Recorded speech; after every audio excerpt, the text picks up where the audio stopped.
Bom, graça e paz a todos, é muito bom estar aqui e eu queria começar, acho que está dando para todo mundo acompanhar bem. Antes de nós entrarmos diretamente nos temas que nós temos aí, talvez uma das coisas que deixa a gente assim um pouquinho pensativo, quando alguém pensa num retiro teológico, é que parece que é uma coisa meio complicada, difícil, né? Que não vai ter tanta ligação com a vida da gente. Mas a gente publicou um livro interessante chamado Agora Sim, Teologia Prática do Começo ao Fim, que alguns até já adquiriram. Ele tem alguns artigos e eu queria apresentar para vocês, pelo menos 2 deles, e que apresentam uma coisa interessante sobre a nossa realidade, só para vocês conhecerem e começarem bem, né? É um artigo que começa com a letra P, tudo com a P, e fala da história da igreja brasileira com todas as suas mudanças, e é uma maneira de brincar com as palavras e falar de assuntos interessantes só para vocês sentirem. A gente vai falar sobre isso daqui a pouquinho, vamos entrar no nosso primeiro tema de hoje. Então, problemas e perspectivas de um protestantismo pau-brasil. É preciso pensar o protestantismo pau-brasil, o protestantismo do país pentacampeão, pentasecular, pós-pentecostal, perigosamente problemático, praticamente pós-moderno. Para pensar em prolegômenos o protestantismo principal do principal país, o protestantismo principiante do principal país português, precisamos proferir palavras propriamente planejadas, previamente preparadas, pesquisando os períodos do protestantismo pau-brasil. Partindo-se do pioneiro e principiante, prosseguindo até o presente pós-moderno. Possivelmente poderemos prosseguir pincelando o painel polimorfo protestante. Podemos prosseguir perfeitamente. O primeiro protestantismo é o principiante, o primogênito, primaveril, parece-me plácido, progressista, platônico e promissor. Produziu profusamente pastores, presbíteros, pregadores e professores. Padeceu perigosamente pelo poder dos padres, pois era protestantismo de persuasão, porém prosseguiu proclamando a palavra. Para os pesquisadores, pendia para a perspectiva pró-saxônica, por isso Pastor perdeu a possibilidade de preconizar uma perspectiva protestante pau-brasil. Praticou a perigosa polarização, protelando o protestantismo palpavelmente pentacampeão, protestantismo perfeitamente pau-brasil, podemos permanecer perplexos. Pouco passou para o protestantismo preguiçoso projetar-se. Perfeito protetor do passado, o protestantismo preguiçoso priorizou a preservação do pretérito. Progressista e paleozoico pôs em prisão a profecia, pôs-se a prosseguir paulatinamente pelo pavimento pachorrento da postergação. Podemos praticar posteriormente, pensava, para que pressa? Pianissimamente premiou os prelúdios e os pós-lúdios, preconizou as prerrogativas de uma prepotência possivelmente putrefata. Pouco pôde prevalecer, pois permitiu a pluralização parcimoniosa do protestantismo principiante. Era pouco popular, porém pertencia ao pequeno povo, ponderado, premeditado, predeterminado, praticamente parou. Parou por quê? Petrificou para propalar o paternalismo, preservando o personalismo profusamente presente no povo pau-brasil. Pareceu-me parcialmente paranoico, permeado pelo pavor de prosseguir, pavor de permutar, pavor de prejudicar o passado. Puxa! O protestantismo posterior é o protestantismo pró-pentecoste, pois os preteristas em polvorosa, passou a possuir o perfil de protestantismo propagador. Pareceu prejudicar os plácidos e praticar a preteritoclastia, passou a pender para uma perspectiva possivelmente para o Brasil. Porém, perseguiu o prazer e profetizou a proibição. Prosseguiu proclamando o protestantismo da parousia. Passou a pregar pomposamente. Porém, passou a possuir a preferência dos pobres. Pôde pregar e profetizar propriamente para os pobres, os paupérrimos, os piores pervertidos e os pretos preteridos pelos poderosos perversos. Precipitadamente, preferiu o profeta e preteriu perigosamente o professor. Possivelmente, por isso passou a pulverizar. Pulverizou em partículas pequeninas, precipitando-se num perfil pavorosamente perturbador, pôs-se a projetar pontífices próprios. Passou a prognosticar, promover prodígios, perseguir principados e potestades, proporcionou e potencializou plenamente o perfil polimorfo do protestantismo presente. Paralelamente, projetou-se o protestantismo possivelmente pró-proletariado. Propulsionado por perspectivas políticas, pendeu para um posicionamento predominante em parte do planeta que preconizava a polarização proletariado-poderosos. Possível posicionamento que pulula.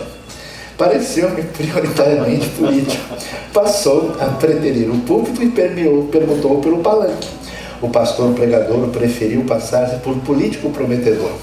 Perderam-se os papéis, passaram a praticar a parcialidade, pichando os pecados perversos dos povos poderosos, pisoteando os principais da pirâmide do poder. Porém, politicamente predeterminados, passaram a prender a palavra para poupar os perversos que possivelmente protegiam o proletariado e praticavam os próprios pecados dos poderosos. Pode.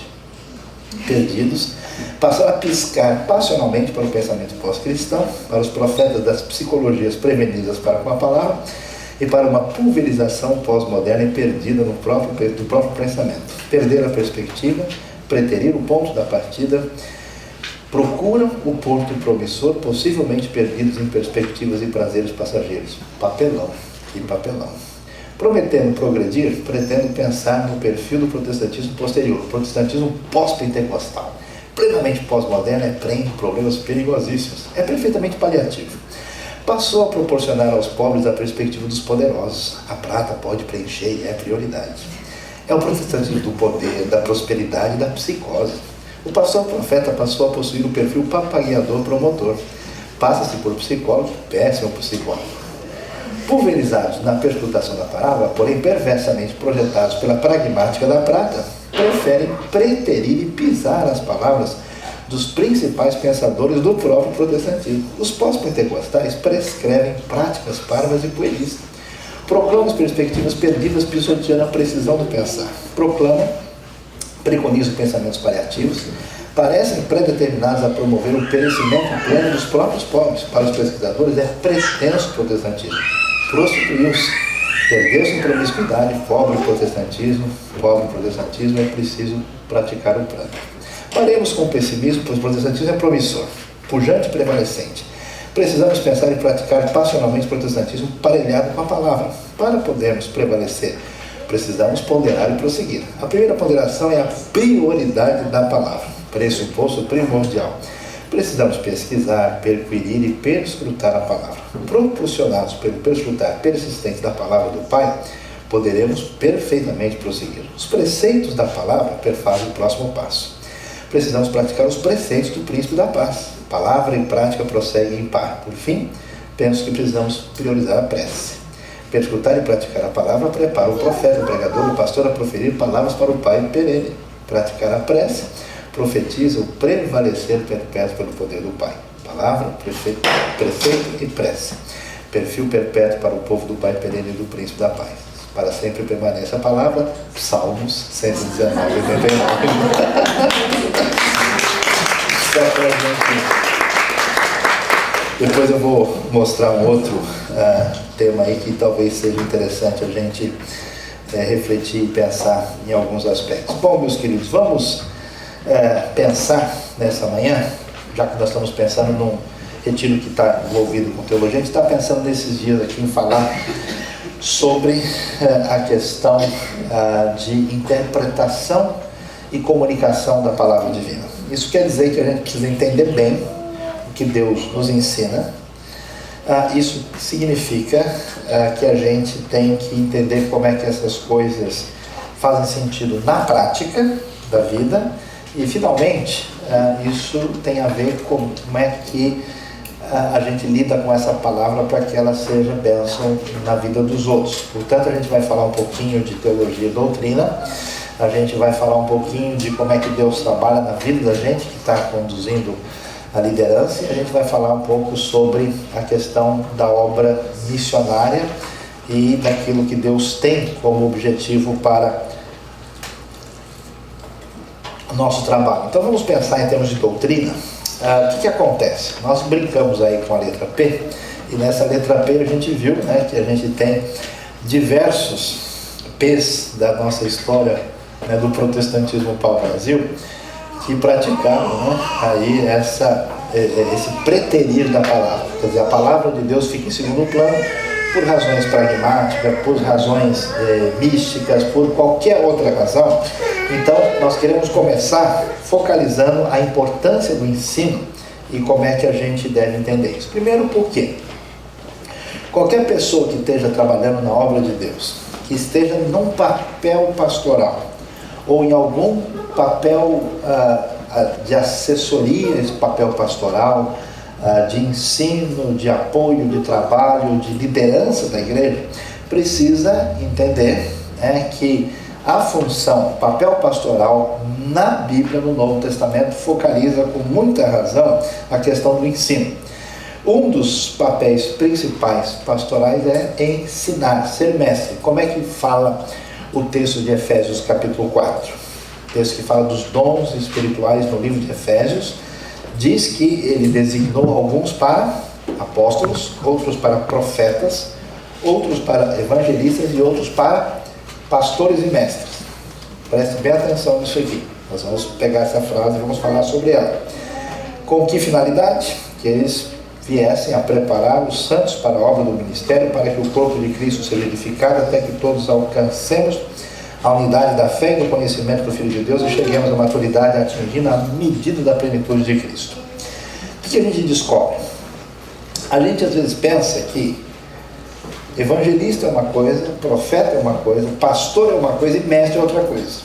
É verdade que evangelista, profeta é diferente de pastor, mas observe que pastor e mestre, muito seguramente, significa duas funções da mesma pessoa dentro da igreja. Você não vê nenhuma carta de Paulo escrevendo aos mestres da igreja que estão em Colossenses. Avise os mestres, porque a expressão pastores e mestres possivelmente tem um sentido de pastor-mestre, porque não faz sentido uma pessoa estar na liderança da igreja local para alimentar espiritualmente o rebanho se essa pessoa não tem interesse, disposição e dom de ensinar a comunidade. Então, o pastor-mestre é muito assim a referência do Novo Testamento. E preste atenção, né? Pastor-mestre existe com que finalidade? Finalidade semelhante ao técnico de uma equipe esportiva. Ele não existe com a função de ser, o sacerdote dos crentes, para ajudar, O pastor tem uma banda larga com Deus, assim, a oração dele chega mais rápido, entendeu? Ele tem que orar por mim. Não, o pastor, ele é um santo, um indivíduo. Não, o pastor, ele é uma pessoa que tem um dom, que serve no corpo de Cristo, e o objetivo dele é fazer com que essas pessoas cresçam através de um treinamento para que elas sejam preparadas para a obra do ministério.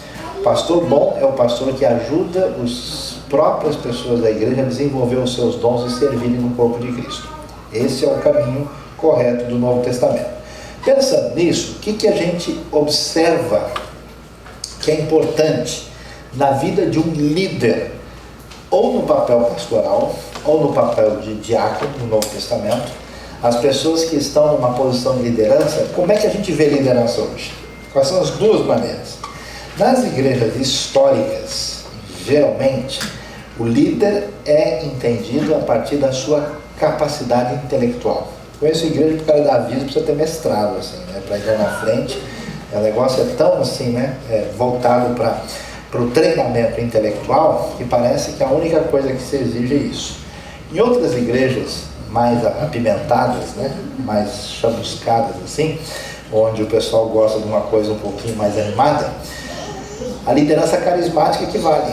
É a capacidade que a pessoa tem de mobilizar as pessoas. O Novo Testamento não focaliza a atenção nem na capacidade intelectual, nem nessa capacidade de mobilizar a vontade das pessoas. Ele apresenta essas referências que são principalmente da seguinte categoria: tem a ver com virtudes do caráter e tem a ver com uma atitude que mostra referência ética na vida da pessoa.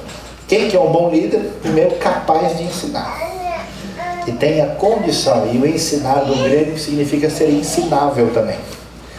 Pessoa que tem domínio próprio, que dá para jogar futebol de salão com ele sem medo de ter grandes problemas depois. Isso é muito importante, que a pessoa saiba ganhar e perder. Tem uns que ganham e não param de falar o dia inteiro, você nem quer jogar mais com a pessoa. Tem uns que perdem. Eu me lembro uma vez, estava jogando com o pessoal e até falei, olha, o pessoal está com a cabeça tão quente, deixa eles fazer o gol aí, deixa eles ganhar, porque senão nós não vamos terminar esse negócio nunca, porque o pessoal sabe como é que é. Que domina a ira.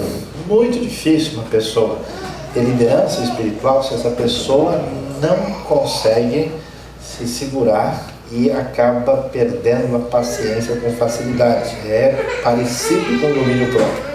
Pessoa amável, que tem essa característica de bom relacionamento com as outras pessoas. Pessoas que se importam com doutrina.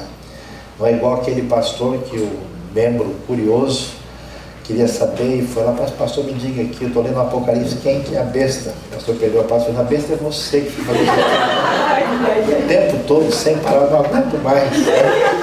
Quer dizer, às vezes o sujeito exagera, mas é importante enfatizar a realidade que uma pessoa envolvida com a liderança da igreja é alguém que se importa com o ensinamento, com a doutrina. Irrepreensível. O que é uma pessoa irrepreensível? Não é alguém que não tenha falhas. Não existe ninguém que não cometa erros e que não tenha alguma fragilidade. Irrepreensível é a pessoa cuja vida tem suficiente autoridade para a gente respeitar. Você sabe que poder é aquilo que a gente exerce em função da posição que a gente tem. Então, o guarda de trânsito tem poder, por exemplo. O sujeito foi lá, fez a curva no lugar proibido, passou o sinal vermelho, o guarda pitou e falou, por acaso o senhor não viu o sinal? Ele falou, se o sinal vi, seu guarda não viu, foi o senhor. Daí ele já mostrou que o guarda tem sinal de poder, mas o guarda não é uma pessoa que tem autoridade. A autoridade é aquilo que emana de uma pessoa, que faz com que as pessoas se submetam, eu tenho a dizer, espontaneamente. As pessoas que cativam, que influenciam e que atingem os outros. Irrepreensível é uma pessoa que ninguém tem coragem de botar o dedo no nariz dele e falar, você fica quieto que você não pode falar nada. E a pessoa tem condições de dizer o que ela está dizendo. Não orgulhoso. Qual é um dos principais problemas com as pessoas quando elas começam a crescer na sua jornada de fazer a obra de Deus? Elas começam a confundir as coisas e achar que servir a Deus numa determinada posição significa status. Então esses nomes, obreiro, evangelista, diácono, pastor, presbítero, e hoje tem uns até mais sofisticados ainda, né? Esses dias um amigo meu recebeu um e-mail que o sujeito assinou Arcanjo Fulano. E ele pensou que era brincadeira e respondeu na brincadeira. O homem ficou bravo, não, eu sou arcanjo mesmo. Aí ele parou, que aí já é um caso de remédio tarja preta, né? Que já é uma outra situação.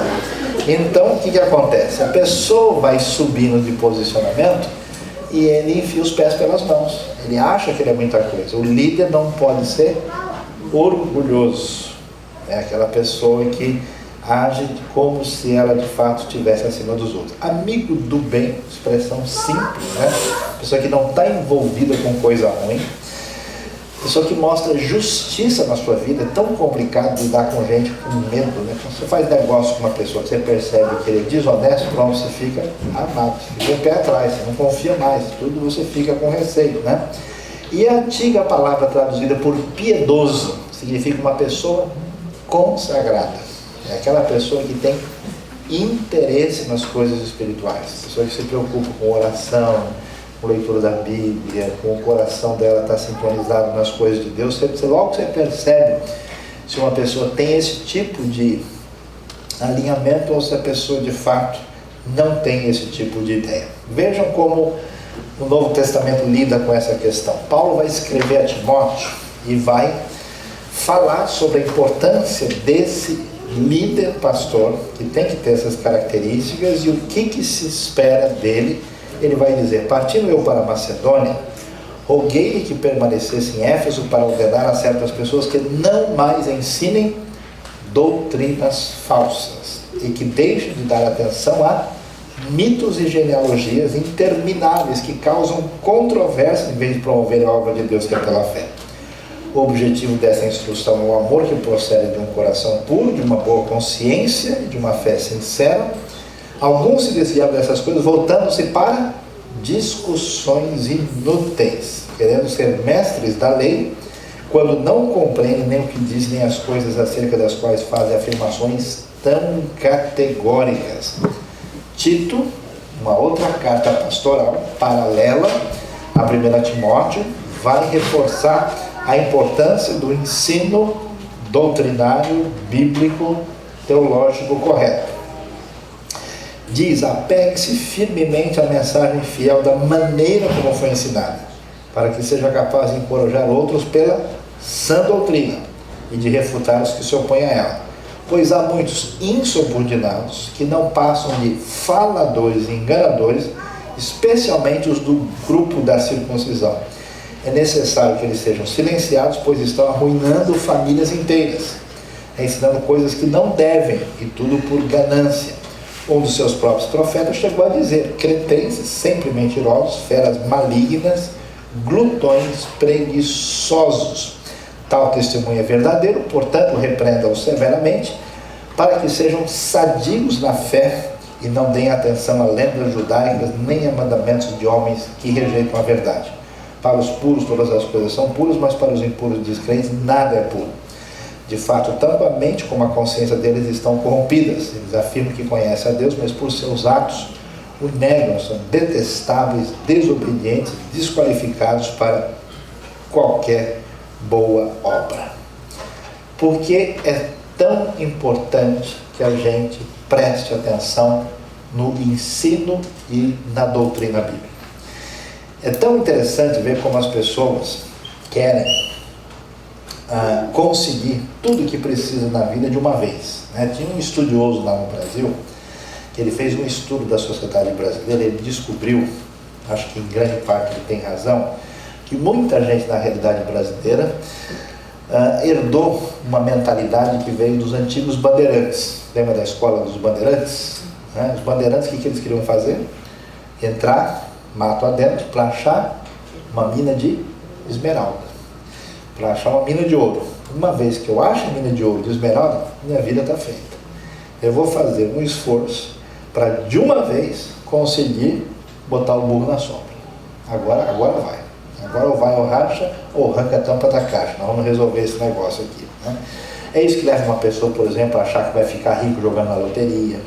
É isso que leva uma pessoa a achar que de repente Deus vai aparecer na vida dela e vai transformar ela num super-homem, super-mulher espiritual, e viverão felizes para sempre, forever and ever, amém. Nunca mais vai ter problema na vida. E a coisa não funciona assim. Ninguém consegue ter estoque de espiritualidade. Ninguém pode ter um crescimento espiritual que não passe pelo ensinamento e conhecimento daquilo que Deus tem a nos dizer. E isso envolve dar atenção ao ensino. Nada pode substituir isso. Isso vai fazer falta sempre. Falta de ensino produz o quê? Produz doutrina falsa. O que eu conheço de gente boa toda a vida, pessoa coração de ouro, mas assim, muito gente boa demais, mas entrou na conversa de um maluco lá, de um doido, que não falta, né? É doido nesse mundo, né? E o que acontece? A pessoa entrou por um caminho errado e foi enganada e acabou se atrapalhando. Por quê? Falta de ensino produz doutrina falsa, como nós vimos. Segunda coisa, as pessoas brigam em igrejas, em comunidades, por coisas inúteis, pequenas e relevantes. Nunca me esqueço de uma igreja que aconteceu em São Paulo, que o marido e a mulher trabalhavam juntos numa comunidade, e eles brigaram e se separaram e divorciaram. Aí um fez a igreja de um lado da rua e o outro fez do outro lado da rua. Um com o nome da igreja quase igual ao do outro, entraram, fizeram do seu divórcio uma batalha eclesiástica. Então, controvérsias são o quê? Coisas pequenas, inúteis, desnecessárias e irrelevantes, que levam as pessoas a discutirem que não levam a nada. Pior do que as controvérsias são as coisas que não têm valor nenhum, inúteis. Paulo fala sobre isso.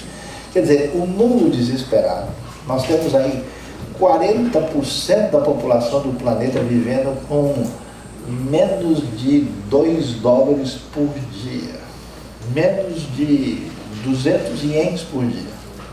Nós temos uma grande quantidade aí, pelo menos uns 3 bilhões de muçulmanos, hindus, budistas e etc., sem conhecer a Cristo, e muitos deles em situação de dificuldade. E não é que os crentes arrumam tempo para discutir umas coisas que de repente parece que não sei, coisa que não faz o mínimo sentido, é absolutamente desnecessário. Falta disso, não produz isso. Produz legalismo. Eu nunca me esqueço da situação triste que eu enfrentei ao chegar no estado do Maranhão e pegar um ônibus para atravessar o estado. E fui do lado de um cidadão, comecei a trocar ideia com ele. Quando eu tenho ideia repetida, eu troco com a pessoa, né? Aí estava conversando sobre vários assuntos, aí devagarzinho eu fui chegando, né, me aproximando da pequena área para ver se podia fazer um cruzamento e chegar junto do rapaz para falar do evangelho para ele. E quando eu comecei a falar, o senhor conhece mais sobre Jesus? O que o senhor acha sobre isso? Aí ele virou para mim: mas me diga uma coisa, moço, tu é crente? Eu falei: sou, sim, senhor. Mas é crente mesmo? Eu falei: sou, sim. Por quê? Mas me diga, moço, o senhor bebe café? Eu falei: eu bebo sim. Por quê? Ah, então por que não é? Porque o crente que é crente mesmo nem café não bebe. Não é possível. Olha só o que o homem tem na cabeça. Em vez de ele saber alguma coisa sobre o amor de Deus, sobre a Bíblia, a única coisa que ele entende é que Deus, é que os crentes, pessoas que creem em Cristo de igreja, são pessoas esquisitas. Por isso que eu gosto de brincar, né? Deus quer que a gente seja diferente, mas alguns preferem ser esquisitos. E aí uma coisa complicada, né? Uma vez eu cheguei no estado do Espírito Santo, desci, e aí o sujeito me pegou lá para fazer uma conferência num grupo lá, numa igreja que eu nem conhecia, e aí a gente foi passando, daqui a pouco ele vira para mim: pastor, eu posso fazer uma pergunta para o senhor? Eu falei: pois não, o senhor come feijão? Sim, não, claro, né? Aquele feijão temperadinho, assim, né? Não vou nem falar dessas coisas nessa hora, que é perigoso, né? Aquele caldinho assim, aquilo é uma delícia, tá? O senhor come carne? Como sim, né? O senhor come cebola? Aí eu falei: acho que eu peguei o carro errado, não é possível. Eu estou indo para um outro congresso, né? Aí eu falei: escuta, o senhor é fulano e tal, é da igreja assim? É isso mesmo e tal, né? Eu falei: acho que eu estou indo para um congresso de culinária, não estou sabendo. E aí a conversa vai, a conversa vem, e eu falei: desculpa, por que o senhor, o senhor me leva a mão? Porque um dia nós trouxemos uma pessoa para falar no nosso encontro lá, e é uma pessoa que só comia alimentos espirituais. Só uma coisa assim, muito fora, né, do padrão. E aí tive um problema que a cozinheira nossa, Dona Maria, ela muito simples, ela fez lá o arroz com o zoião, né, ovo frito em cima, feijão, salada e tal, e levou lá, e a pessoa repreendeu que o prato estava endemoniado, e botou fora, porque a pessoa só comia. Então a gente não sabe, não conhece direito, então a gente já tira dúvida sobre o que a pessoa come para evitar uma confusão. Eu falei: mas não é possível que o povo de Deus está entendendo que cristianismo é isso. Por quê? O que é o legalismo? Legalismo é a obediência irrefletida, com base na justiça própria, de questões irrelevantes e que não tem prioridade no reino de Deus. É escolher coisa pequena para colocar nessa situação. Nós vamos ver em Tito claramente que essas pessoas que estavam trazendo heresia, que levou as epístolas pastorais a serem escritas, elas trouxeram prejuízo familiar. Por quê? Vamos falar a verdade aqui. As pessoas, né, sempre têm diferenças uns com os outros, às vezes tem conflitos familiares. E aí uma pessoa vai lá, tem dificuldade com o pai, com a mãe, com o filho, e alguém vai lá e enche a cabeça dele, e ele arruma aquele pretexto para poder brigar oficialmente agora com uma ideia estranha e diferente. Eu conheço várias pessoas que numa situação de conflito, às vezes dentro da igreja ou da família, escolheu seguir um caminho estranho só para bater de frente com gente que a pessoa tem alguma diferença. Famílias inteiras são, às vezes, prejudicadas por ideias estranhas de gente que não valoriza o ensino adequado daquilo que Deus tem a nos dizer. Crendices, imagina só, né? Um dia eu encontrei uma pessoa lá que tinha tanto tempo de igreja, mas que tinha medo de coruja, que disse que dava azar, né? A pessoa põe a vassoura atrás da porta para a visita ir embora, né? Mais fácil falar, o senhor não quer ir embora, né? Mas aí é o seguinte. Ou então, como o pessoal diz, ó, vamos dormir que a visita quer ir embora, né? Então, crendices, quer dizer, são certas atitudes e práticas em que a pessoa de fato mostra uma atitude completamente desfocada daquilo que Deus tem a nos dizer e, coisa mais difícil, ingenuidade.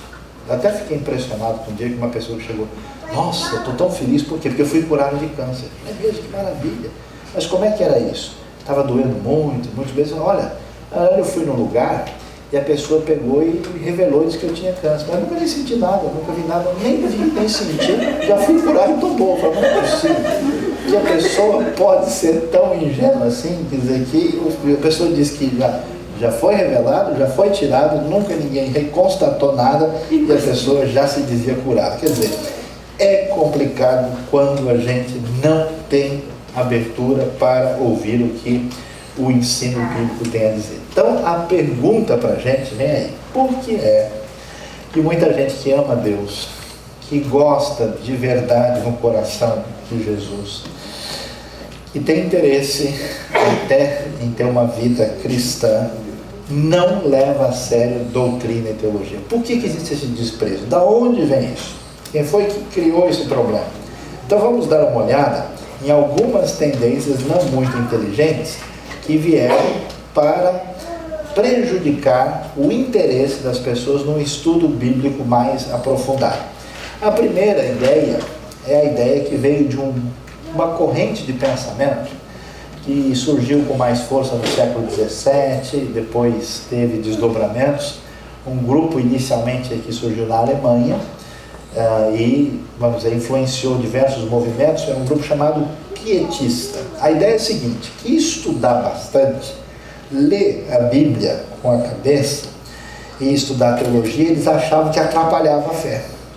Aí eles diziam assim, muitos cristãos achavam que reflexão e teologia são obstáculos para a vida cristã. Esse negócio de ficar aí só falando esses negócios mais aprofundados e difíceis não serve para muita coisa e atrapalha a fé, porque a fé é uma coisa mais ligada ao coração. E essa forma de pensamento, que não é correta, como a gente pode ver nos ensinos de Paulo, como a gente pode ver na prática, ela está na vida das pessoas, porque de uma maneira direta ou indireta, a coisa atingiu a maneira dela pensar. Ela tem um tipo de raciocínio do tipo pietista. Um outro grupo que surgiu mais ou menos parecido, dizendo o seguinte, que a gente não deve estudar teologia, porque a teologia não é só texto bíblico. Quer dizer, a pessoa está entendendo que a gente pode pegar a Bíblia e não fazer o esforço de interpretar e ler o texto bíblico corretamente. Por que isso é tão importante? Nós vamos ver ainda nesses dias aqui como é importante entender a interpretação da Bíblia. Por quê? Se a gente pega qualquer texto e utiliza esses textos, não vai dar certo. Abre o Salmo 137, versículo 9. Feliz é aquele que pegar os teus filhos e despedaçá-los contra as pedras. Vamos usar um ministério infantil da igreja? Melhor não. É bom entender quem foi que disse isso, por que disse, para quem que disse, em que contexto, em que situação e como é que isso deve ser interpretado. Uma vez eu estava dando uma palestra assim, o sujeito falou, não, pastor, não tem nada disso não. A Bíblia falou do jeito que está lá, tem que ser seguido e acabou. Eu falei, mas você não acredita nisso? Como não? Acredito sim. Eu falei, claro que não. O que a Bíblia disse? O teu olho faz pecar, arranca, você veio com os dois. Ou você nunca pecou com nenhum olho? Ah, não, mas aí é diferente. Pois é, aí é diferente em outros textos também. Então você tem que prestar atenção na situação. Como é que a gente entende o texto direito? Não tem como fugir do ensino e do estudo teológico. O fato da pessoa só citar versículo, se ele não entender direito, ele vai fazer bobagem. Uma tendência de alguns grupos antidoutrinários, eles não estão no caminho correto. Outras pessoas foram para um outro caminho. A teologia é irrelevante, é a postura cética. Uma tendência em alguns ambientes contemporâneos é ignorar a doutrina para falar apenas na prática. O que a Trindade ajuda a pagar a conta da luz? Não, meu amigo, o que eu preciso é resolver o problema do meu filho lá, que está tirando nota baixa de matemática. O negócio de estudar a justificação aí, isso não vai fazer diferença, não é assim não. Não é verdade que a teologia não tem nada a ver com a realidade particular da família ou com a realidade do dia a dia. Quer ver uma coisa interessante? É a mesma coisa que a gente pensar no engenheiro que só aprendeu a construir ponte na prática, mas nunca estudou matemática. Nunca fez cálculo nenhum, ele fez só a parte prática. Ou médico, que nunca fez anatomia, que nunca estudou direitinho, ele só foi abrindo gente e botando a mão lá, só fez na prática. Não existe condição da gente separar a teoria da prática. Não dá para a gente separar uma coisa da outra. Portanto, à primeira vista, para quem não estudou, parece que essas doutrinas bíblicas não têm tanta influência na vida, mas tem sim. Quer saber a verdade? A maneira como você entende Deus e como Deus se relaciona com a gente vai interferir em toda a sua vida prática, na maneira como você se relaciona com a sua família, com a sua esposa, com o seu marido, com as outras pessoas. Eu conheço gente, por exemplo, que nunca entendeu que Deus está próximo de nós, porque às vezes ele teve um pai muito distante, teve um relacionamento, ele nunca entendeu Deus próximo. Aí ele comunica isso na sua vida e na vida dos seus filhos, por exemplo.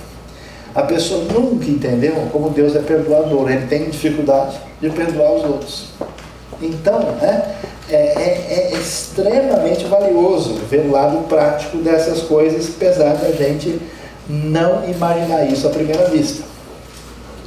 Outros grupos, chamados místicos, falam, olha, teologia, ela não tem nada a ver, porque ela invade o mistério de Deus. Deus é misterioso.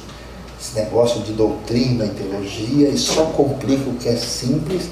A teologia tenta invadir o sagrado e inalcançável. Eu me lembro de uma aula que eu estava tendo na universidade, uns anos atrás, e tinha um professor que começou a dizer umas coisas que não estavam corretas.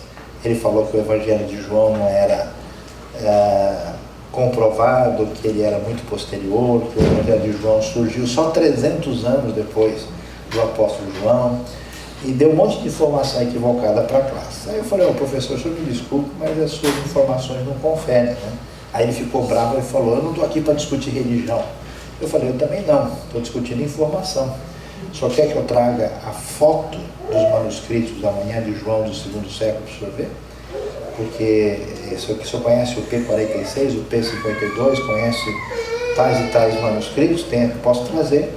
Ah, não, isso já é uma outra questão. Aí ele percebeu que ele estava em apuros e ele saiu fora. E aí eu falei, o senhor não quer falar do assunto, o senhor faz favor de se informar, né? Então continua dentro da sua aula. Aí o sujeito do meu lado, que era crente, eu virei para ele e falei, tá vendo só o que ele está dizendo? Essas informações estão erradas. Aí ele virava para mim e falava, Senhor Jesus. Eu falei, não, tudo bem, mas você não vê, Senhor Jesus, né? Eu descobri, ele fazia parte de um grupo que não aceita estudar a Bíblia, de jeito nenhum. Ele só abre o texto e fica numa mantra assim, já viu aquelas orações budistas? Quase desse jeito. Então ele pegava o salmo e, o Senhor é o meu pastor, nada me faltará.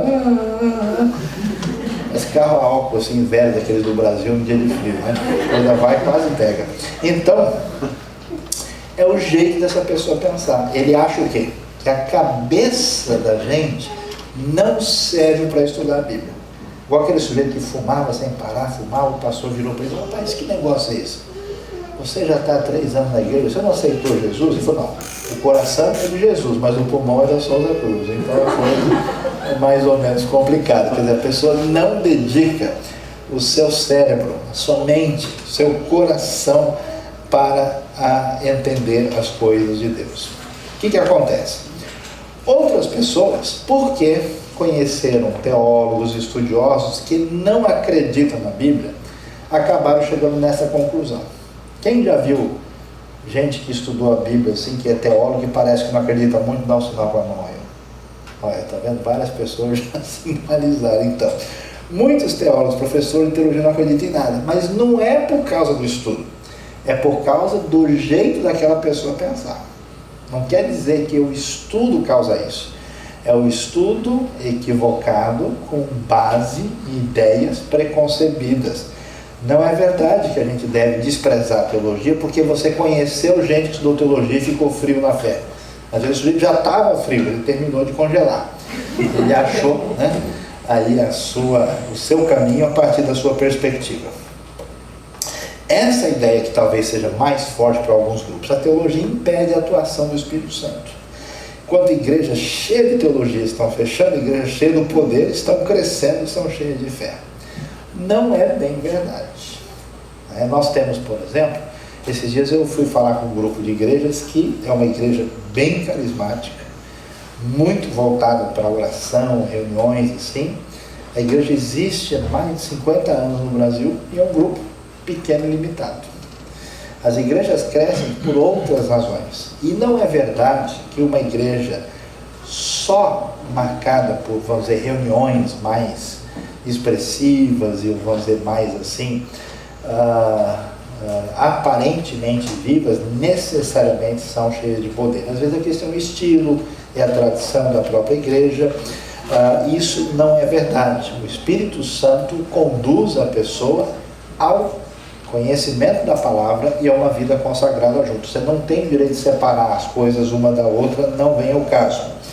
E finalmente, talvez essa seja a reclamação que está em mais sentido, é que a teologia divide o corpo de Cristo. Está lá o sujeito, gente boa, ama Jesus, amigo de todo mundo, de repente começou a estudar, começou a ficar chato. Sabe que o muçulmano tem um xiita, o evangelho tem um chato. Então, e de fato, tem um pessoal aí que às vezes é meio sem noção. E Paulo fala sobre isso, né? Fala que as pessoas que arrumam controvérsia sem nenhuma razão, discutindo, procurando o chifre e cabeça de cavalo, procurando pelo em ovo, coisa que não faz muito sentido. Então eles vão dizer, o amor une e a doutrina divide. As correntes teológicas só têm criado atrito e confusão entre as igrejas, não pode ser de Deus. Aí nós vamos entender onde está o problema aqui e como é que a gente lida com essa questão. Não é a teologia que divide, mas é a teologia não devidamente encaminhada é que vai trazer uma divisão desnecessária e problemática. A igreja de Corinto não era boa de teologia, mas era uma igreja cheia de divisão e de confusão. Então vamos lá. Onde é que está o foco da questão? É necessário o discernimento. Quando a gente estuda a Bíblia, estuda a questão da doutrina e teologia, tem coisa que é muito importante, tem coisa que é fundamental, essencial. Nessas coisas a gente não pode abrir mão. Olha, o pessoal aqui do Japão se reuniu, as igrejas brasileiras, e agora eles vão fazer uma parceria com as Testemunhas de Jeová aqui. Não tem condições. Não, mas eles também falam em Jesus. Não, mas não pode. Por quê? Porque eles são uma seita. Eles têm uma visão completamente equivocada de Cristo. Eles entendem que Jesus não era divino, eles entendem que Jesus é basicamente um Adão melhorado. E olha lá. Então, quando eu tenho um assunto fundamental, essencial, tem que ter firmeza, determinação e não tem negociação. Mas tem assunto que é secundário, tem assunto que é periférico, tem assunto menos relevante. Nesses assuntos, a gente tem que ter a nossa posição, a nossa convicção, mas a gente respeita as diferenças, a gente vive em comunhão. Então as igrejas têm, por exemplo, opinião diferente sobre forma de governo, sobre forma de batismo, sobre maneira de desenvolver a sua liturgia, sobre questões menores que cada um pode fazer diferente.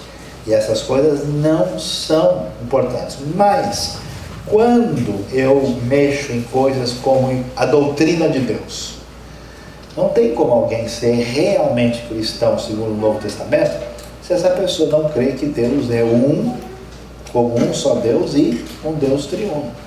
Deus Pai, Filho e Espírito Santo, 3 pessoas que existem como 3 pessoas distintas, sendo um só Deus, um só ser, que existe desde toda a eternidade. Mexer na doutrina de Deus e mudar, por exemplo, surgiu uma moda teológica um tempo desses atrás no Brasil, chamada ateísmo aberto.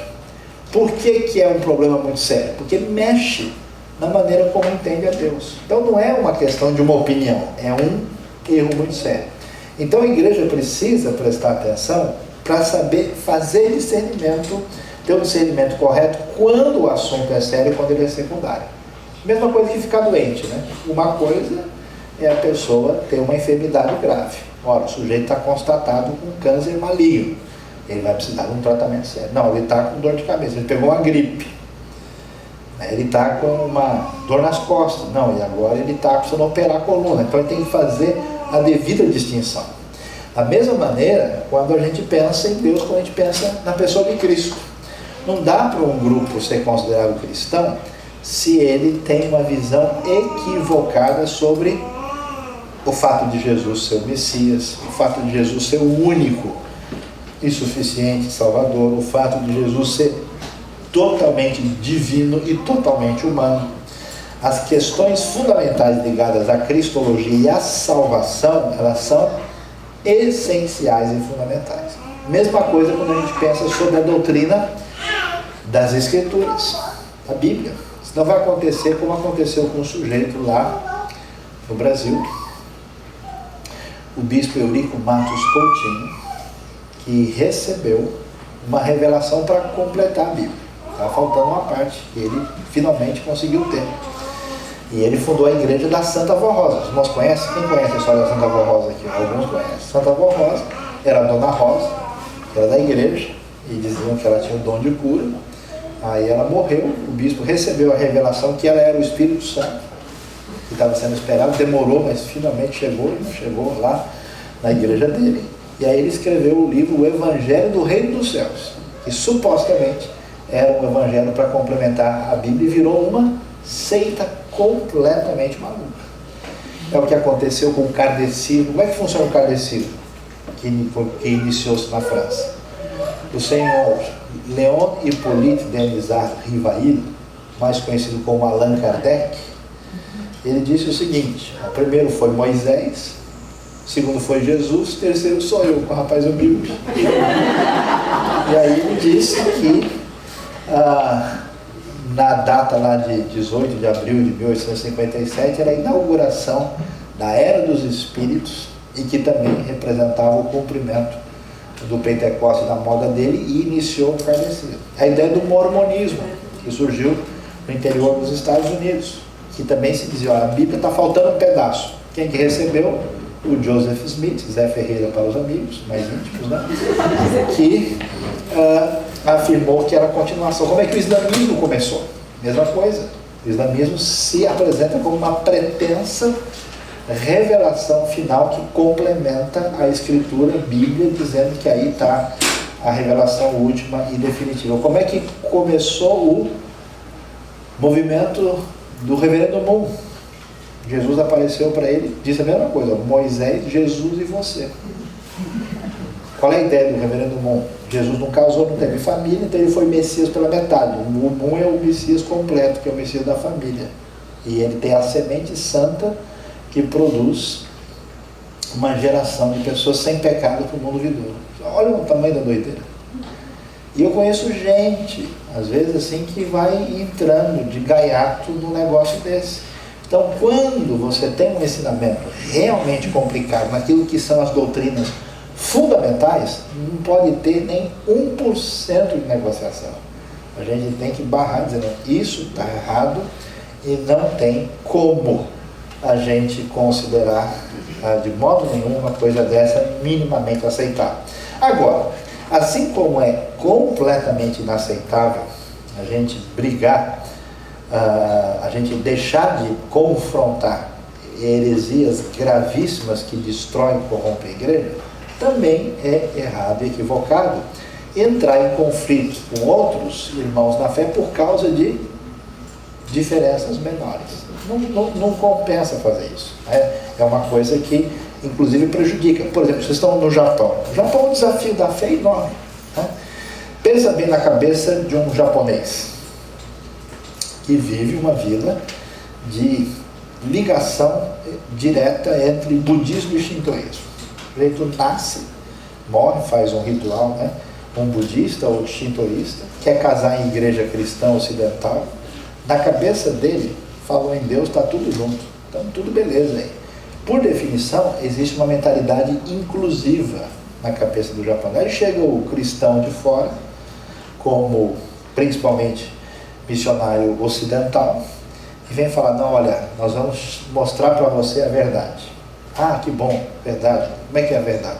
Só tem um Deus, todo esse negócio do shintoísmo não tem nada a ver. Só existe um livro, só existe uma verdade, um Senhor, uma só fé, um só batismo e tal.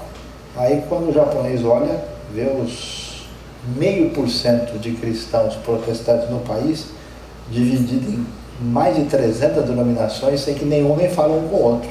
Aí ele vai falar, mas pessoal, não é possível que eles sejam sérios. Não é possível que eles acreditem que eles têm um só Deus, uma só Bíblia, se eles nem conversam um com o outro e estão divididos por coisas menores. Então, nesse sentido, a gente tem que ter um equilíbrio entre a firmeza naquilo que é fundamental e a tolerância, a fraternidade naquilo que é secundário. Amém? Amém. Posso ouvir um aleluia? Aleluia. Beleza. Então vamos lá. Nessa situação da igreja de hoje, nós temos, pelo menos na minha opinião, 7 problemas doutrinários que estão acontecendo nos dias de hoje e que são problemas da igreja brasileira. Alguns deles são problemas da igreja mundial, alguns seguramente têm reflexo direto na própria igreja cristã do Japão, e seguramente para vocês todos eles vão fazer sentido porque atinge, né, a realidade brasileira e atinge a nossa realidade aqui em que vocês estão enfrentando no dia a dia. Vamos lá, primeiro deles chama-se impacto judaizante. O que quer dizer isso? De um tempo para cá, um monte de cristão evangélico quer virar judeu. Aí o sujeito nem sabe nada sobre o judaísmo, nem conhece nada de hebraico, né? Eu sou professor de hebraico, mexo com essas coisas, eu vejo gente lidando com isso. Tentar, o negócio aqui está escapando, deixa eu ver se fica melhor assim. Acho que ele, deixa eu só aqui, dar mais certo aqui. É uma nova seita aqui que aperta. Tá bom? O som tá bom? Estão ouvindo bem? Estão tranquilo? Tá bom, então vamos lá. Então o que acontece? O impacto judaizante vem de uma idealização de Israel. Então, por exemplo, uma coisa é o que a Bíblia hebraica diz no Velho Testamento. Outra coisa é a história do judaísmo, né, durante muitos séculos, e até os diferentes grupos dentro do judaísmo. A pessoa não sabe de nada. E aí ele começa a ouvir uns negócios diferentes assim, pronto. Então tem gente, eu me lembro até de os judeus ortodoxos têm o costume de deixar aquele cabelo, já viram, né? Caído com aqueles cachinhos assim, né? Que não corta porque na lei literalmente diz que não pode cortar o cabelo dos cantos da cabeça. Você acredita que eu encontrei mulher brasileira tipo exportação, assim, puro sangue mesmo, nada de qualquer diferença, nenhuma influência de fora, mulher usando aquilo para tentar aparecer. Já vi mães mandando filhos fazerem orações hebraicas, gente querendo praticar circuncisão, gente praticando festa judaica, mas não assim para aprender algum conceito, praticando como ritual religioso. Isso não faz sentido no cristianismo do Novo Testamento. Se uma pessoa lá em Israel, que é um judeu messiânico, faz algumas dessas coisas, porque ele está envolvido no contexto cultural para dar testemunho para os seus, vamos dizer, pessoas do contexto judaico, faz sentido. Agora, não é de jeito nenhum correto, como Paulo vai dizer, né? Quando os judaizantes queriam circuncidar os gálatas, o que Paulo diz? Ora, se vocês se deixarem circuncidar, Cristo nada aproveitará para vocês. Então, hoje, nós temos uma tendência em vários movimentos, no impacto judaizante que tem levado muitas pessoas numa direção equivocada, complicada, que não significa estudar o Velho Testamento, não significa entender de fato aquilo que a gente pode saber de sabedoria bíblica ou hebraica, significa costumes, práticas e até legalismo judaico, que faz parte do judaísmo e que não tem base no Novo Testamento. E é engraçado, me lembro, eu estava com um grupo em Israel uma vez e tinha uma guia. E ela ficou assim preocupada com o grupo, porque essa guia mora em Israel, ela não é judia, mas ela casou-se com um judeu. E ela disse, nossa, é estranho esse pessoal que vem para cá, eles estão querendo virar judeu, né? Por que eles estão fazendo essas coisas? Eu acho que eles não estão entendendo nada direito, eles deviam ler mais, ela não era convertida, eles deviam ler mais a Bíblia. Eu fiquei numa situação tentando, né? Enquanto eu estava querendo evangelizá-la e ela vendo o grupo evangélico fazendo umas coisas que até Deus duvida. Então, é um negócio muito complicado. Segunda coisa, a teologia relacional ou teísmo aberto. O que é isso? É uma tendência, para a gente entender bem direitinho, surgiu um grupo há muitos anos atrás, dentro do ambiente teológico dos Estados Unidos, que estudou o que foi chamado teologia do processo. A teologia do processo enfatizava a ação de Deus na história e muito aquilo que reforçava o fato de Deus estar presente na vida do ser humano, né? A gente fala na teologia que Deus é transcendente, Ele está fora desse mundo, é superior a Ele, é diferente da criação, e Deus está junto conosco. A gente não canta nas estrelas, vejo a sua mão, no vento ouço a sua voz, que Deus é imanente. Então, quando a teologia é desequilibrada, ela faz o quê? Ela fala que Deus é só transcendente ou Ele é só imanente. Então, essa tendência de dizer que Deus é só imanente começou na teologia do processo, e o desdobramento no meio evangélico dela entrou via adventismo do sétimo dia, através de um homem chamado John Rice, e finalmente chegou no ambiente evangélico através especialmente de dois estudiosos dele, chamado Clark Pinnock e outro John Sanders, entre Gregory Boyd e entre alguns outros. E o que esse pessoal está dizendo? Está dizendo o seguinte, olha, vou explicar para vocês como é que funciona Deus. Deus é todo-poderoso, Deus é onisciente, Deus é o Senhor, só que um dia Deus resolveu entrar na história. Quando Ele entrou na história para salvar o ser humano, Ele de tal maneira entrou com a gente que Ele deixou de lado as suas capacidades especiais, os seus atributos diferenciados. Então eles até usaram o argumento, assim como Jesus, quando entrou, Ele esvaziou-se de si mesmo, Deus também esvaziou-se de si mesmo. Então Deus pode até ser poderoso e onisciente, só que agora que Ele está com a gente, esses atributos na prática não estão funcionando. Então por que aconteceu o problema lá de Fukushima? Por que há terremotos e há acidentes nucleares? Onde é que está Deus nessa hora? Qual é a resposta do teísmo aberto? Deus não sabia.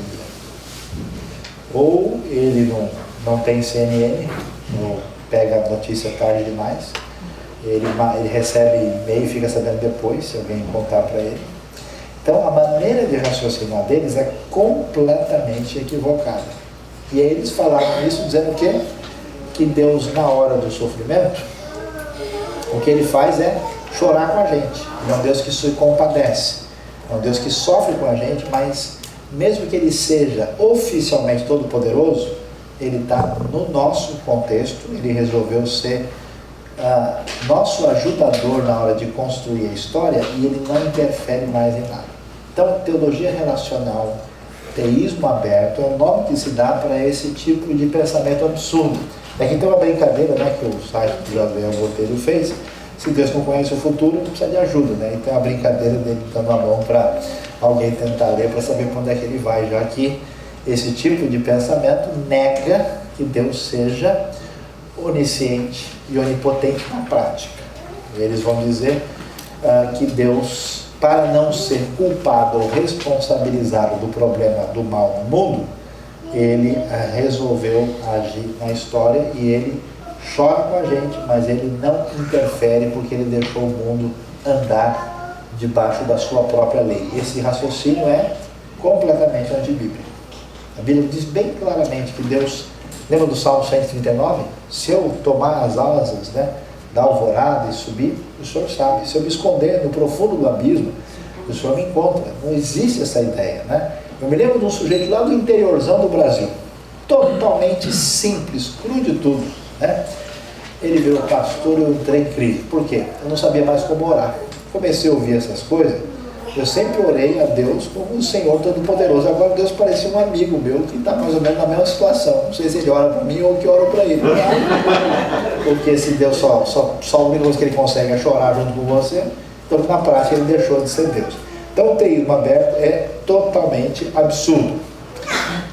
Liberalismo. O que é liberalismo?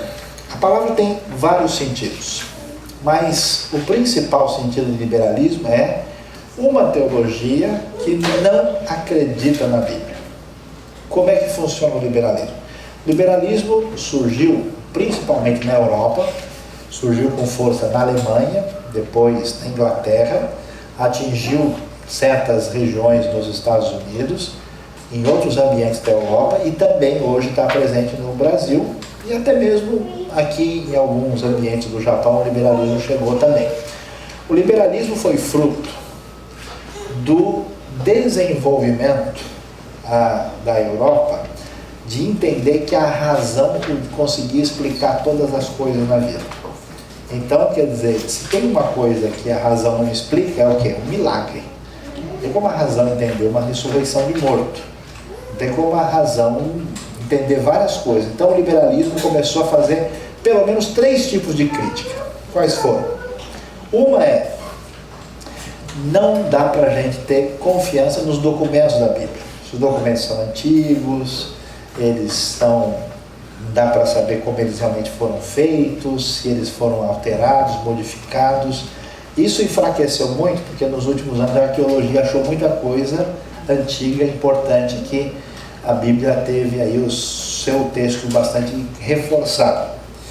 A segunda crítica dos liberais era a ideia de que a história bíblica não aconteceu de fato. Isso é do jeito que foi criado pelos autores. Mas a história de verdade é uma outra coisa. Essa história foi criada por motivações, por certos interesses, e ela não é bem assim. E, finalmente, é a negação de que Deus pode fazer qualquer coisa sobrenatural. Então, os liberais, por exemplo, o povo de Israel atravessou o Mar Vermelho. Não, é porque lá tem uma época em que a água baixa, então dá aquela vazante, aí o povo aproveitou, e aí eles deram essa explicação. Todas as coisas milagrosas da Bíblia são interpretadas como se fosse um fenômeno natural. Qual é o problema da teologia liberal? Bom, primeiro é que ela não faz justiça ao texto bíblico. Ela coloca a sua opinião em cima do texto, que não tem fundamento. Mas qual é o problema? É que grande parte dos livros liberais foram traduzidos recentemente para o português. Alguns desses livros que existem há 150 anos, ou 120, 130 anos, chegaram em português agora. Então a pessoa compra o livro e lê como se fosse a novidade do último dia. O liberalismo já nasceu, já morreu, já foi enterrado, já é ultrapassado, mas o sujeito achou bonito. Ele leu agora, né? Ele nem sabe o que correu depois disso. Então, em muitos seminários brasileiros, como em outros lugares do mundo, hoje tem gente ensinando teologia liberal, e por isso você encontra alguns professores meio malucos, assim, que de repente parece que não sei, porque eles beberam e levaram a sério a teologia liberal. Outra coisa que se torna um problema para a igreja, um desequilíbrio, é o tradicionalismo. O que é o tradicionalismo? Alguém disse uma coisa muito interessante. A tradição que nós temos é a fé viva dos que já morreram. Então a vida de Calvino, de Wesley, de grandes pessoas da fé, de Lutero, né, de Clemente de Roma, do apóstolo João, toda a vida dele chega, a tradição é a fé viva dos que já morreram, e o tradicionalismo é a fé morta dos que ainda vivem. É o pessoal que não quer mudar aquilo que precisa mudar, aquilo que não faz mais sentido. É igual a história da Dona Silvia, que casou com o Ricardo. E aí eles estavam lá, recém-casados, comendo, aí o Ricardo começou a olhar e estranhou a Silvia, porque toda vez que ela fazia um bolo, né, um rocambole, uma sobremesa assim, ela cortava um pedaço do bolo assim, tirava e deixava lá em cima da pia. E olhou, né, pensou que ela tinha guardado, não, no outro dia, toda vez ela falou, será que aquilo ali é para o santo? Né? Será que é alguma simpatia? Que coisa estranha é essa, né? E ele achou curioso e acabou um dia falando, bem, né, a gente está aqui, já vamos fazer 6 meses de casado e eu vejo que toda vez que você faz um bolo, você corta um pedaço e deixa ali no canto, o que acontece, né? Por que você faz isso? Ela falou, sabe que eu não sei? Eu sempre fiz isso. Eu estou pensando bem, sabe por quê? Minha mãe sempre fez isso. Ah, é? E por que sua mãe fez isso? Eu não sei. Ela sempre fez e eu... Então, não é possível, você está me matando de curiosidade, vamos conversar com ela. Aí trata de ligar lá para Dona Sônia, né, para falar com a mãe lá, falou, escuta, como é que é? Você sempre fez isso? Pois é, agora eu estou vendo, né? O marido aqui está estranhando. E por que você fez isso? Ele falou, eu fiz, sabe que eu não sei? Que a vovó sempre fez isso. Ah, é? Então, a vovó sempre fez isso? A vovó sempre fez isso. Então, ainda bem que a vovó, Dona Filomena, ainda estava viva lá, vamos ligar para ela para saber o que acontece. A vovó, então, minha filha, deixa eu explicar para você o que acontece. Quando eu era nova, tinha casado, tinha uns 20 anos, eu era muito pobrezinha, então eu só tinha 2 vasilhas. Tinha uma forma, né, e uma outra de servir. E a forma era um pouco menor, não cabia. Então, toda vez que eu fazia um bolo, o negócio ia colocar, não cabia, eu cortava a pontinha para caber direitinho para servir dentro da mesa, em cima da mesa para as pessoas. Quer dizer, 50 anos depois, a pessoa continuava fazendo a mesma coisa que não sabia por que fazia, não entendia a razão e não fazia mais nenhum sentido naquela época. O sujeito trabalhando na estrada de ferro, muitos anos lá no trem, todo dia de manhã ele levantava, pegava uma barra de ferro e saía batendo pem, pem, pem, pem, pem nas rodas do trem. E alguém virou para ele e falou, rapaz, por que você faz isso? Ele falou, rapaz, eu não sei. Ah, por quê? Não, porque eu cresci aqui, né? Eu sempre trabalhei, eu sempre fiz isso.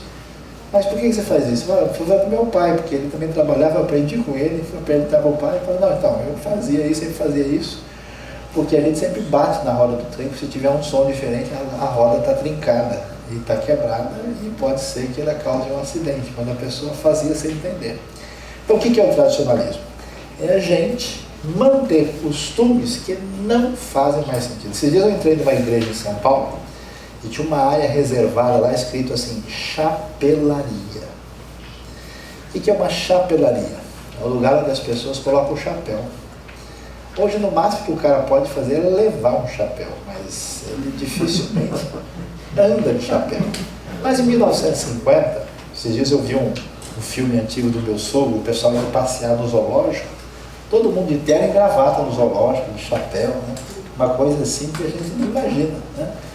Naquele tempo, todo mundo usava chapéu. Então a pessoa chegava na igreja e tinha que deixar o chapéu na chapelaria. Agora, hoje, sujeito cidadão do século XXI, uma cidade que nem São Paulo, ela chega lá, entra no lugar e vê a chapelaria e fala, o que está acontecendo aqui?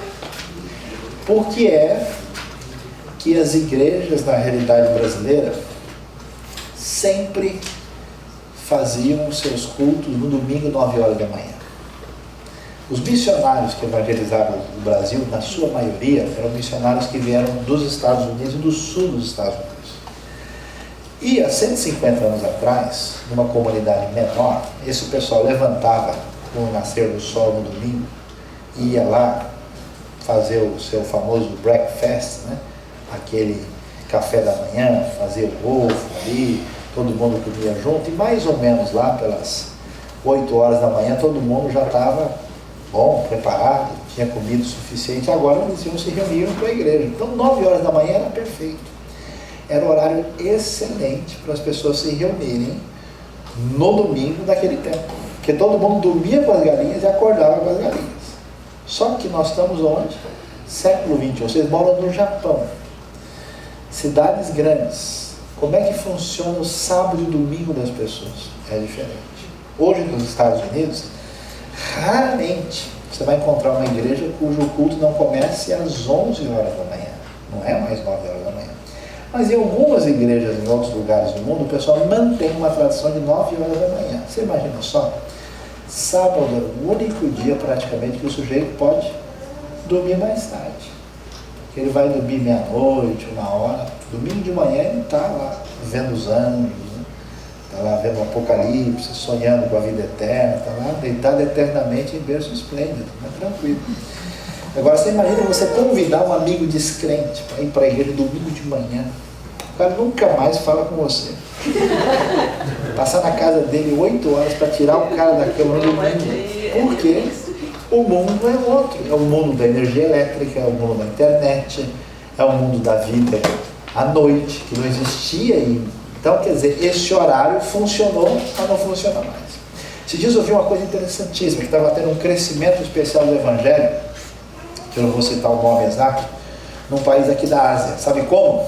Adivinha só. O pessoal queria se reunir num país de preponderância muçulmana. Quando é que os muçulmanos vão ficar de olho para perseguir os cristãos? Qual dia? Que dia que os muçulmanos vão ficar de olho para perseguir os cristãos? Domingo. Então o que o pessoal fez? Começou a reunir na segunda. Segunda, o muçulmano está de folga, não está preocupado com isso. Onde é que os muçulmanos vão procurar os cristãos reunidos? Onde que eles vão procurar? Na igreja. Eles começaram a se reunir em restaurante. De repente, a igreja começou a desenvolver e a crescer, fazendo reuniões no restaurante na segunda-feira. Por quê? Porque essas pessoas não agiram debaixo de um tradicionalismo. Tradicionalismo significa repetir irrefletidamente uma prática que não faz mais sentido. Esse gato aí, ó, ele usa gravata até para dormir. Isso ele é tradicionalista. Misticismo. Eu brinquei com o pastor Carlos Nagaoka que eu vou fundar a igreja evangélica do Monte Saião. Monte Saião a gente vai vender um pastel super abençoado. O pastel tem pouca carne, porque a carne luta contra o espírito. Ele tem a pimenta do fogo. É uma delícia. Você abre, ele tem a fumaça do altar, assim, né? Saindo dentro do pastel. É ungido com óleo, comeu, cai na hora, já recebe um poder tremendo. E ele vai ser entregue pelo carro abençoado pelo Senhor. O carro ele faz o barulho do espírito batendo, ele, né, derrama, unge a cidade com óleo e vai sair na fumaça do altar. Então uma coisa assim abençoadíssima. O que acontece? O que é o misticismo? O misticismo é o extrapolar das emoções. Quando as pessoas já não adoram nem cultuam a Deus com entendimento. E aí perde a referência. Eu sei que alguns de vocês já ouviram, tem um vídeo no YouTube que o sujeito conta a história de uma galinha que recebeu o poder do Espírito Santo. Quer dizer, como é que pode um negócio desse?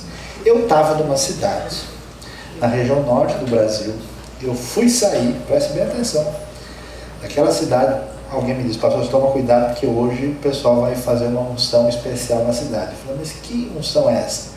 É que aqui tem 12 homens e 12 mulheres especialmente consagrados, que fizeram um jejum especial e urinaram numa vasilha. E essa urina é consagrada, especial. E eles vão alugar um helicóptero e vão derramar isso hoje. Meu voo estava subindo no dia. Eu falei, será que não dá para antecipar? Vai que de repente o avião recebe a bênção lá, né? E eles então iam derramar essa urina para afastar os espíritos territoriais que estariam dominando o lugar, que eles iam afugentar os espíritos. Ia afugentar tudo, gato, cachorro, espírito, pessoa, quem estivesse por perto seguramente ia sair fora desse negócio. E a ideia desse pessoal era supostamente proteger a cidade espiritualmente por meio de uma suposta unção que atingia a urina das pessoas. Meus queridos irmãos, isso é loucura, isso não faz o mínimo sentido. Então aqui, por exemplo, isso aqui é um caso que foi apresentado de um pessoal que recebeu uma unção do cachorro. Eles saem com coleiras e saem latindo e imitando o cachorro, fazendo tudo, e cada coisa, unção animal, todo tipo de... Num lugar lá no Brasil, o pessoal estava recebendo o dom da lagartixa, que é prender a pessoa na parede, ele não consegue soltar, cada coisa assim que não faz sentido. Então, o que acontece? O misticismo, quando perde a referência, de fato nós chegamos numa coisa que entra às raias da loucura. Isso aqui é falta de ensino e conhecimento. Dá uma olhada, por exemplo, num outro problema sério, que é o pragmatismo, que é muito acompanhado de um elemento místico também. Pragmatismo é trocar aquilo que está certo por aquilo que dá certo, né? Que é alguma coisa. Então aqui está desencapetamento na gruta milagrosa. Se você é vítima de olho gordo, inveja, doença incurável, vício, dívida, miséria, solidão, infeliz no amor, foi vítima de uma bruxaria, feitiçaria, nada dá certo, venha receber a prece violenta. Olha só, esse é o prece violenta para evolução espiritual. Qual a ideia? É fazer qualquer coisa, desde que prometa algum resultado aparente. Então a pessoa sugere que se você fizer tal ritual, ou se você entregar tal oferta, ou se você fizer tais e tais estipulações exigidas, as coisas vão acontecer, e é absolutamente complicado. Qual é o problema?